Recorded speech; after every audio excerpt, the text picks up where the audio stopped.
Hello, and welcome to this third tutorial entitled Blinks and Beeps. In this tutorial, we'll familiarize ourselves with a bit of wiring and programming using the LED light and the buzzer that were included in your kits. In this tutorial, we will use the breadboard to make some simple circuits. And on the layout of the breadboard, I think I mentioned a little bit in the introductory tutorial, but there are two long connector rails. We call them rails. That's basically just wires underneath that you can plug into to connect to it. So it's listed in red, has a little positive here. So this entire rail is connected. If you plug one thing in here, you can plug another wire in on the end to continue it. The two on the outside are positive and negative labeled, so we can plug the positive or negative leads into this long rail and then use a shorter wire if we want to plug in each of these rows. And each of the rows is also connected, these 5 slots on each row, and they're numbered from 1 to 30. On this side there are 5 on each of the rows, and on the other side there are 5 on each of the rows. So they're perfect for plugging things in and connecting them up to the positive and negative or to other components on the breadboard. All right, let's plug in our Arduino again. And first thing you'll notice is that the little LED light is blinking on and off again at once per second, on for one, off for one. That's because the Arduino keeps its program in memory even though you take the power away from it. So next time you power it on, it will go through the setup and loop routine again. What we'll do now is connect an external LED light. Now these, you'll notice that one connector wire is just a little bit longer than the other. The longer one is the plus side. If you can imagine a minus sign or 2 minus signs, to make a plus sign you add just a little bit extra of a vertical piece. That's the way I remember which is positive and which is negative on this. Is the positive one has that extra vertical piece on it. So we'll plug that in to our breadboard and take some wires. So we connect the black wire, which is the negative or ground. We connect that to the ground pin and connect that to here. And take the positive. The LED built-in value that we were using in our program is actually pin number 13. So we'll plug the red, positive one, into pin 13, and we will plug that in. Oops, they're offset by 1. We'll plug that in, and you'll notice now that the green LED light on our circuit board, or sorry, on our breadboard, is blinking at the same rate as the one on the board.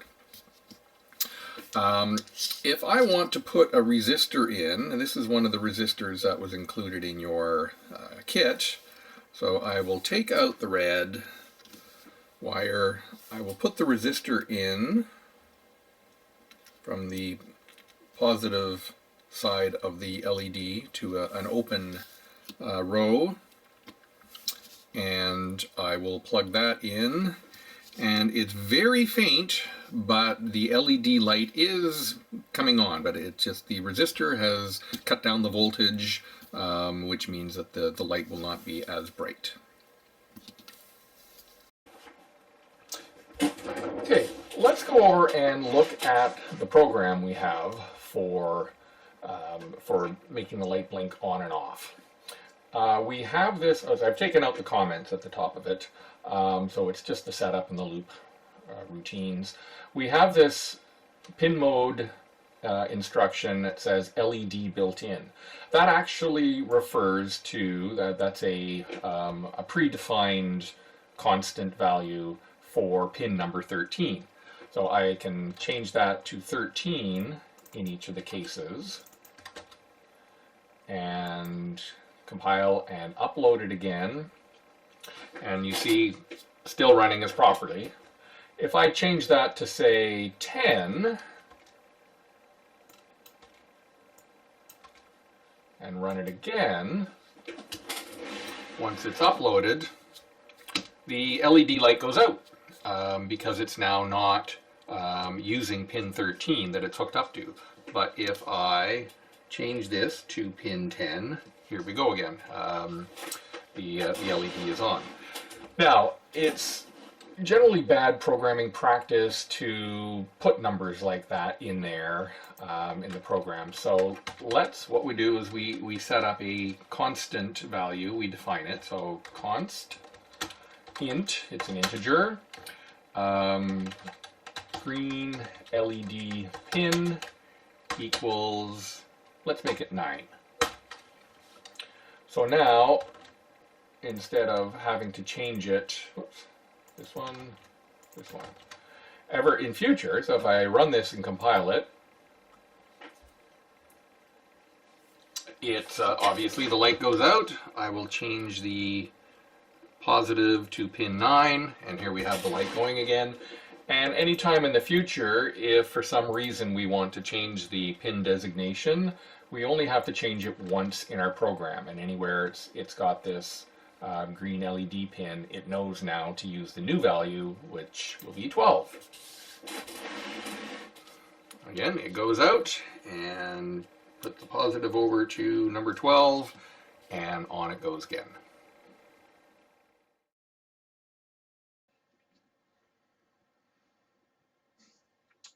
All right, for this next little experimental test circuit, I'm going to use the little buzzer that was included in the CANSAT kit. And I think you have to twist the pins out a little bit so that it fits. Surprisingly, this one doesn't fit very well onto the breadboard, but if I bent it a little bit out, there. And I'm going to, now this one does have a positive and a negative end. You'll see, just hard to see it, but it's on the top of the speaker. There's a little plus sign on one edge of the speaker. So that's going to be the positive side. And I will, make sure I've got the right one. I will plug that in, positive. I'm going to use pin 8. And then the other side will be for ground. That goes to the ground pin. This one over here. Now, let's go over to our program. We'll need a brand new program, so I'm going to have to do File, New.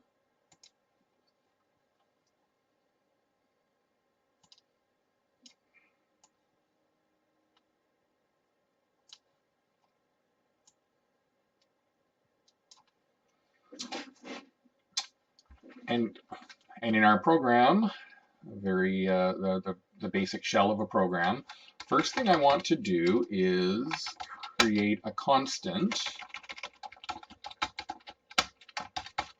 buzzer pin equal to 8. Then down below, pin mode, buzzer pin output. That's the same kind of command that we did for the LED light, and it just, what that does is it tells the Arduino that we're going to use buzzer pin number 8, as an output rather than an input. Those pins on that side of the Arduino can be used for both output and input, and you have to configure it ahead of time for whichever of those two you want to use it for. So we set the pin mode to output for the buzzer pin, and then the command to send a tone is, surprisingly, tone buzzer pin, and then, oh, there's a kind of handy, it has a little help window that pops up to tell you what parameters you need to use when you're in that or using that function. So buzzer pin, and I'm going to set it to a tone of 1000, which is 1000 hertz. Once that turns it on, we won't do anything in the loop right now, but it'll just turn it on and it'll keep it going forever. So let's try that. Compile it. Whoops, I've got a small error. Pin mode was not declared. Oh, sorry, that was incorrectly spelled. It's pin mode. It's it is case sensitive, so you have to be very careful when you're typing to make sure you get the right word. And here we go. We have the buzzer on, producing a static tone. That's a 1 kilohertz tone. If I go back to my program and change it to 2000, that should be 1 octave higher, which it is. Now it's kind of loud and annoying. The resistors that I put into the kit are 1000 ohms, and they're fairly strong. It's a fairly strong resistor, so that if I plug it in, it's barely audible. So I've got one. Unfortunately, you don't have a smaller resistor, a little less than half. But I will plug that one in. Whoops.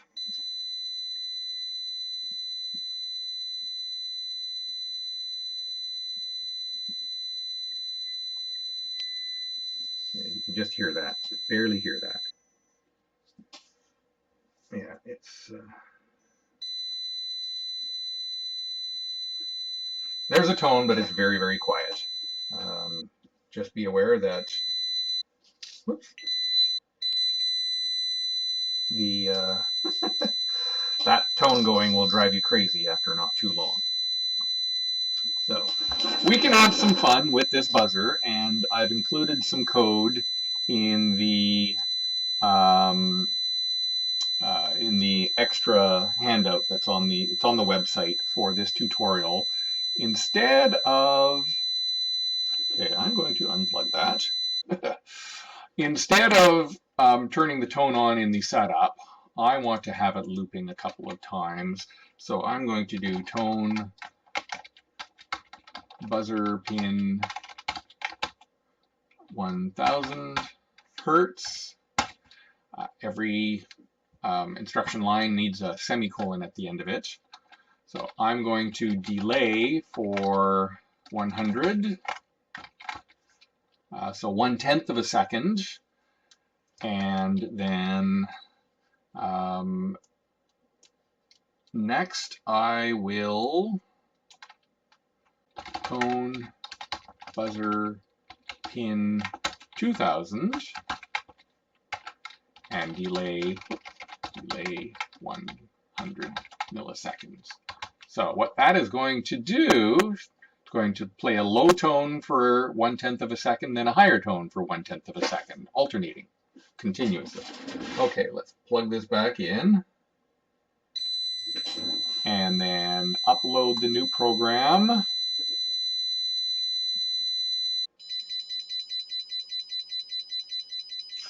There we have it. So you can have some fun playing around with it.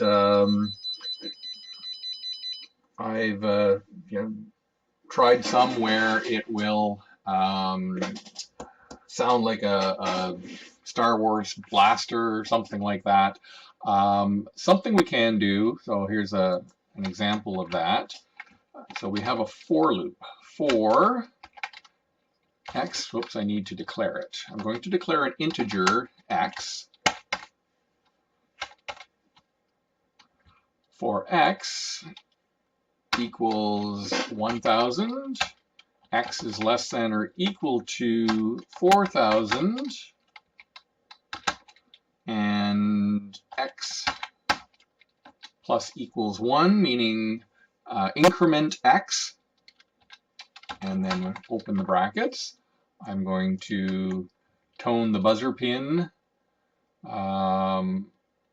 at the frequency x, and I'm just going to do that. Let's see what happens. Let's plug this back in.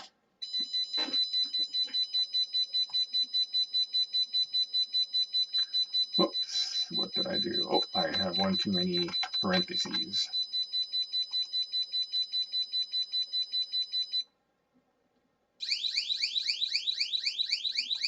Sounds like a car alarm or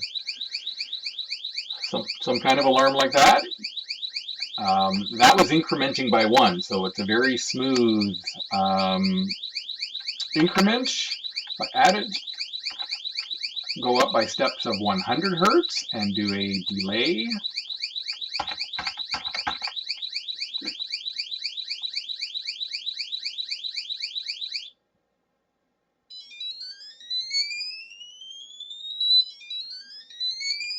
It will play notes like in a scale continuously for a little bit longer. So you can play around with that and have some fun with it and just learn a little bit about some of the programming of the LED light and the buzzer, and enjoy.